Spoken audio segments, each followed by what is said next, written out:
Jadi si bambu mencoba untuk melebarkan fokusnya nggak cuma di hunian. Jadi kita lebih untuk melihat permasalahan sebenarnya. Jadi kita coba melihat permasalahan apa yang juga berhubungan dengan masyarakat. Dan kali ini kita akan coba sedikit bedah tentang apa yang telah kita lakukan kemarin. Alhamdulillahnya kami berhasil mencapai juara 2 dalam sebuah kompetisi nasional Green Steel Building Competition yang memang itu diagendakan secara nasional dan memang berkolaborasi dengan Asia Tenggara ya, di mana harapannya ke depan memang bangunan itu menjadi konteks utama ya, bukan menjadi konteks transit atau memenuhi kebutuhan manusia, tapi bagaimana bangunan publik ini bisa menghidupi lingkungannya. Kenapa itu kita sebut bangunan ini dengan nama Vartech Summit Pavilion.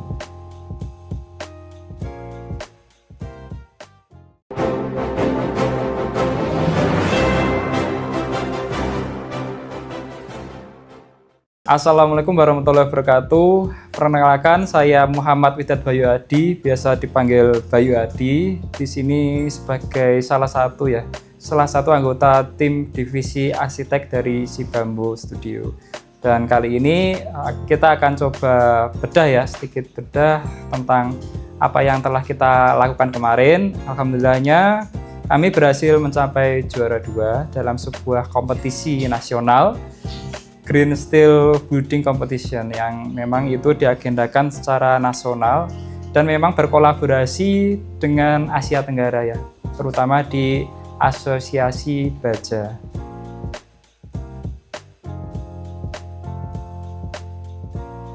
Jadi Green Steel Building Competition merupakan event yang diselenggarakan 2 tahunan ya. Jadi event ini memang diselenggarakan bersamaan dengan adanya acara besar yang diselenggarakan oleh perindustrian, kemudian ada juga dari Kementerian untuk Pembangunan juga, dan memang di sana diadakan secara serentak untuk mengundang beberapa talenta dan kolaborasi bisnis baik secara nasional dan internasional mengenai baja. Jadi di sini kita coba melihat beberapa isu yang diselenggarakan oleh panitia, bagaimana kedepannya perbajaan atau industri baja ini di Indonesia khususnya bisa menjadi punggung utama di kancah internasional dan bisa menjadikan nilai baja di Indonesia menjadi nilai positif di mata dunia.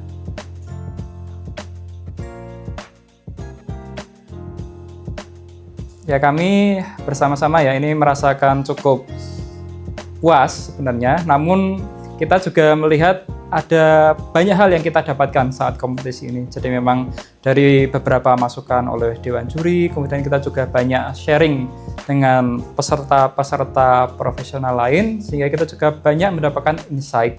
Jadi di sini kita melakukan kolaborasi nggak cuma dari segi arsitektural, tapi juga dalam segi green building, struktur, manajemen bangunan, dan juga update material yang terbarukan, khususnya di Indonesia.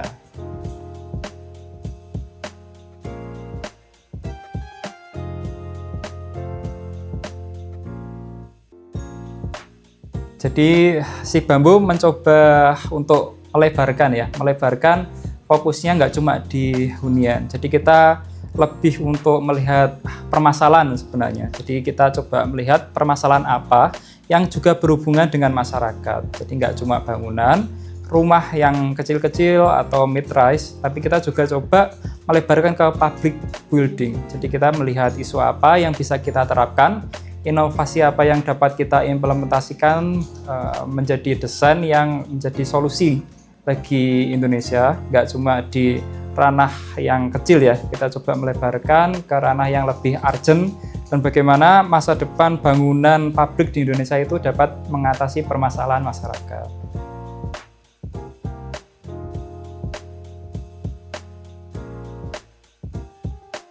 Konsep yang kita implementasikan, kita coba merealisasikan bagaimana isu-isu tersebut menjadi isu utama di masyarakat, baik dari segi struktur yang memang kita lihat banyak menghabiskan jejak karbon, sehingga juga mempengaruhi dari iklim. global juga, yang juga kita coba implementasikan dengan beberapa fitur-fitur yang kita bisa terapkan di sana, baik dari segi manajemen air, kemudian dari segi manajemen fasad, manajemen modular struktur, kita akan kombinasikan sehingga bisa menjadikan bangunan itu tidak hanya net zero building ya, tapi surplus energi. Jadi di sana kita melihat masa depan itu nggak harus bangunan itu merusak lingkungan, tapi kita bisa menciptakan bagaimana bangunan itu selaras, bahkan berkontribusi terhadap sekitarnya.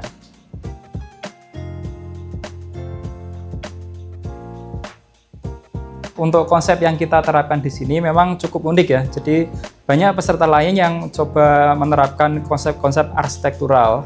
Tapi di sini kita coba lebih mendekatkan diri terhadap isu nasional, di mana kita lihat akhir-akhir ini bahkan di kurang lebih 5-10 tahun ini banyak bangunan publik yang berubah fungsi dan bahkan kosong. Seperti halnya bangunan-bangunan mall, kemudian ada bangunan-bangunan perkantoran yang tidak difungsikan lagi, bahkan berubah fungsi secara total, namun fungsinya tidak mendukung terhadap bentuk bangunan. Nah, di sini coba kita implementasikan bagaimana ke depan bangunan yang kita desain itu bisa mengakomodir cepatnya perubahan dan aktivitas zaman.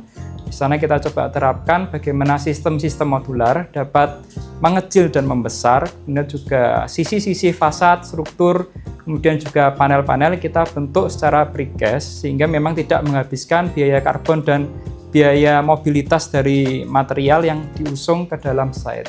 Sehingga di sana dapat tercipta sistem-sistem yang teratur, sistem-sistem yang dapat bersinergi dan terkontrol oleh manajemen dalam kontrol bangunan.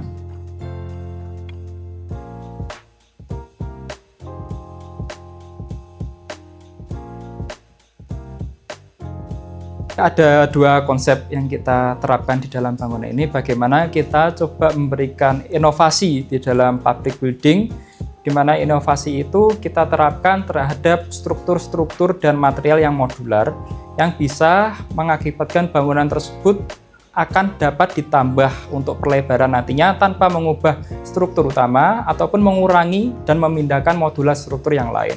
Sehingga di sana untuk adaptasi dari fungsi bangunan juga bisa selaras. Yang kedua adalah sistem maintenance, di mana untuk perawatan bangunan juga sangat minim. Karena di sana kita siapkan jalur-jalur yang memang bisa kita terapkan untuk automasi ya, bisa menggunakan sistem rail, kemudian sistem-sistem yang terkontrol secara digital, sehingga di sana tidak membutuhkan banyak tenaga manusia. Jadi memang terintegrasi antara inovasi dan sistem bangunan yang memang selaras dengan permasalahan bangunan publik yang kita rasakan akhir-akhir ini dan bisa sesuai dengan beberapa tahun ke depan.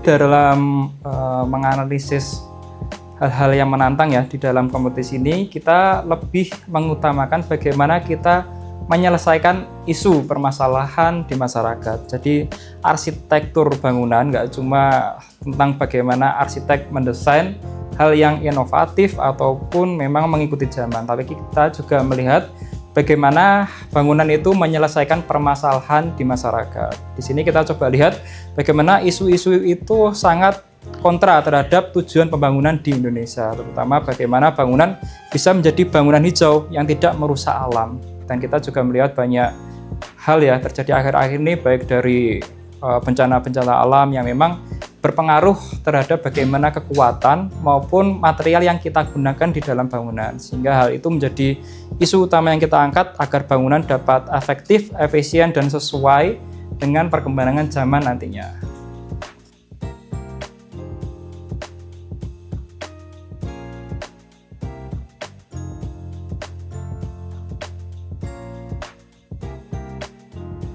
Oke, baik, untuk beberapa insight baru yang kita temukan, memang setelah kita mengikuti kompetisi ini, kita juga banyak sharing dengan juri, dengan peserta lain, di mana untuk bangunan publik memang harus diterapkan adanya istilahnya semacam ini ya, rating, jadi green building rating, di mana nanti untuk bangunan publik terdapat indikator dan indikator standar yang harus dipenuhi, dan itu memang terstandarisasi sehingga saat mendesain, saat merencanakan sebuah bangunan harus terukur dan melalui data. Itu yang membedakan kita sebagai arsitek dengan seniman yang biasa, di mana kita menganalisis itu menggunakan software dan data, sehingga hasilnya pun akurat dan sesuai dengan solusi yang akan kita hadirkan, baik dari pengolahan air, pengolahan energi, penggunaan material-material yang mengaruhi jejak karbon, dan beberapa sistem energi yang dapat mengoptimalkan dan mengefisiensi dari energi di dalam bangunan.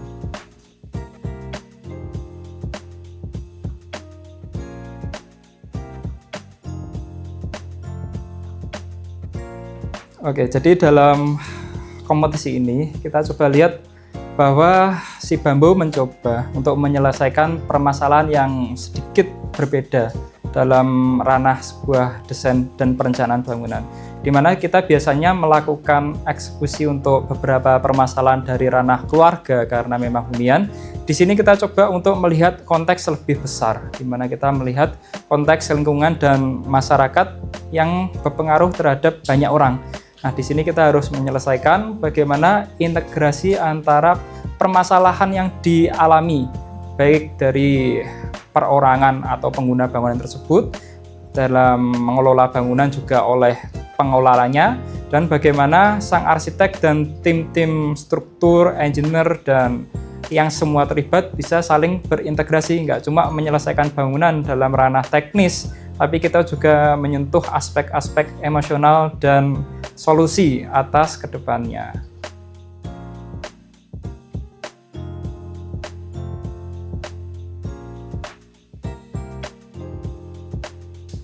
Setelah kita mengikuti kompetisi ini, memang kita lihat banyak hal yang kita dapatkan dan memang dapat kita tingkatkan dalam skala hunian. Di sini kita juga melihat bahwa analisis dan data itu sangat penting, baik dari segi konteks bagaimana site tersebut berada, kemudian bagaimana sistem-sistem dan inovasi terbaru itu dapat kita terapkan di dalam bangunan yang konteksnya lebih private. Di sini kita juga mengkolaborasikan bahwa bangunan bahkan ke elemen hunian pun dapat terintegrasi dan terefektifkan baik dari sistem maintenance dan material bangunan, sehingga kita juga melihat konteksnya bahwa untuk elemen-elemen tersebut bisa menjadikan rumah tersebut lebih terasa tenang ya, tenang, nyaman, karena di sana kita tidak merasa berdosa atas bagaimana pembangunan itu menghabiskan banyak efisiensi dan energi yang terlalu besar.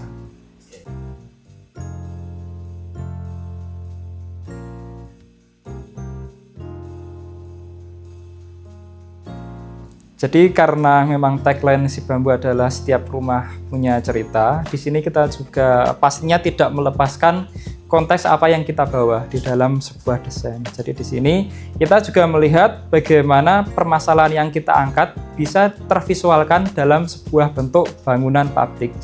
Dalam desain ini juga kita desain tidak hanya dari fasad bangunan yang membentuk sisi-sisi dinamis, tapi kita juga membuatkan filosofi dari sebuah bukit yang dimana set ini berada. Terdapat dua bukit yang kita terapkan di dalam konteks kompetisi ini yang sama-sama berada di Cilegon khususnya. Jadi di sana kita gambarkan bahwa bukit ini menjadi sumber kehidupan dari masyarakat, di mana harapannya ke depan memang bangunan itu menjadi konteks utama ya, bukan menjadi konteks transit atau memenuhi kebutuhan manusia, tapi bagaimana bangunan publik ini bisa menghidupi lingkungannya. Kenapa itu kita sebut bangunan ini dengan nama Vartech Summit Pavilion.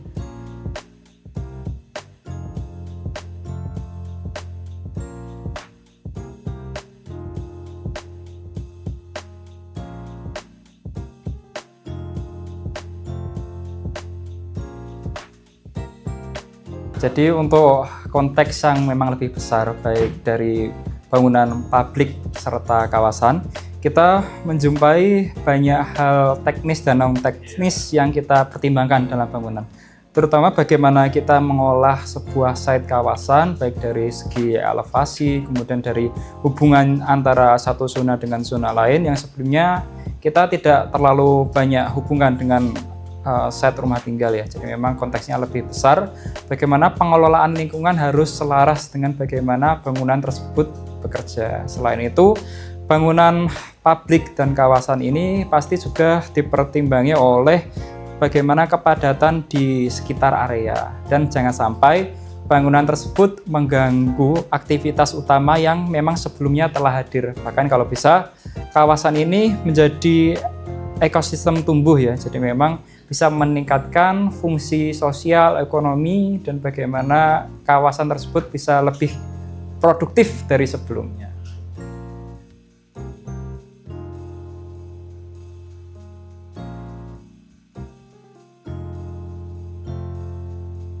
Mungkin ini pesan kita ya, tidak sebagai hanya persoalan arsitek, tapi sebagai konsultan. Bagaimana kita dapat mendesain sebuah bangunan atau kawasan, tidak hanya mempertimbangkan bagaimana bangunan ini lebih murah ataupun lebih efektif, tapi kita juga bisa melihat bagaimana kita dapat menyelesaikan permasalahan lingkungan, baik dari sistem yang kita gunakan, kemudian juga bagaimana material tersebut kita optimalkan, bagaimana material tersebut berasal, kemudian bagaimana cara pemasangannya, dan bisa menjadi solusi baik dari permasalahan yang sebelumnya, permasalahan saat ini, hingga ke permasalahan yang kita prediksi ke depannya, sehingga bangunan ini dapat tetap survive, tetap dapat bisa terus meningkat ya, fungsinya tidak hanya stagnan, tapi kita bisa mengimplementasikan banyak inovasi di dalamnya.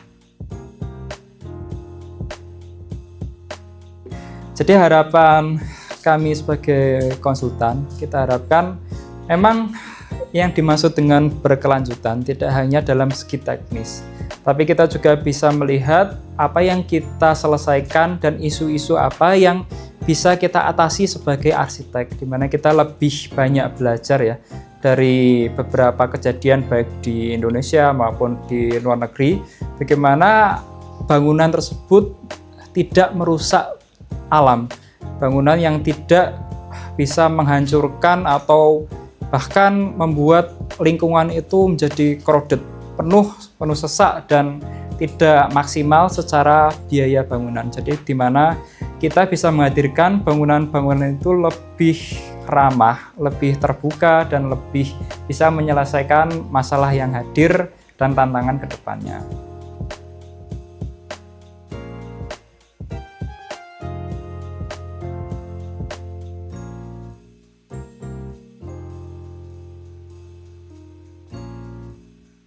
Pesan kami untuk beberapa arsitek yang memang kami juga terus belajar ya untuk mengembangkan ilmu arsitektur. Di sini kita bisa sama-sama belajar bagaimana sebenarnya teknologi itu cepat sekali tumbuh. Kemudian material juga cepat sekali dalam adanya update-update terbaru dan mungkin bisa lebih efektif, kemudian harganya juga lebih minimum. Tapi yang perlu kita tekankan di sini adalah bagaimana sebuah bangunan dapat menyelesaikan masalah yang seperti kita sampaikan tadi. Jadi nggak cuma kita mengejar bagaimana fungsi bangunan sebagai bangunan biasa, namun lebih murah dan sebagainya, tapi kita bisa melihat bangunan itu berfungsi dan bisa masa depan dalam bangunan juga bisa tersalurkan dari konsep yang dihadirkan oleh arsitek dan bertemu dengan permasalahan yang dapat kita prediksi ke depannya, di mana permasalahan yang sangat besar dan kita alami akhir-akhir ini adalah masalah alam, sehingga memang bangunan yang kita harapkan adalah bangunan yang dapat meningkatkan kualitas lingkungan dan kualitas alam.